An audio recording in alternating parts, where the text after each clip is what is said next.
ယူလက်ရခံရနော်မကြည့်တဲ့လူလည်းမဟုတ်ဘူးမသိဘူးများတော့မသိဘူးအောင်နေရဆရာမကြီးကိုကျွန်တော်တို့သိတယ်နော်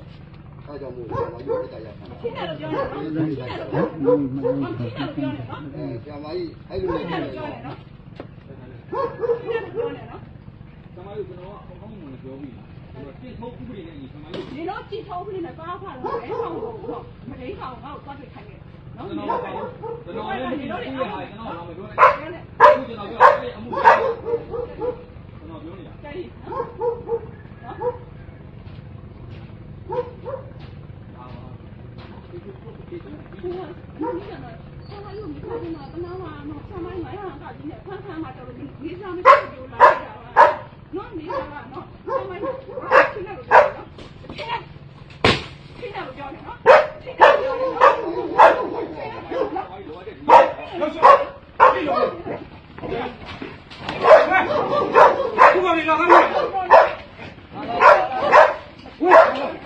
Hãy subscribe cho kênh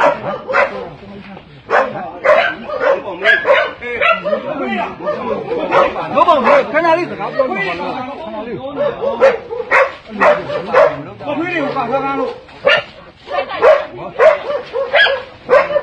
lỡ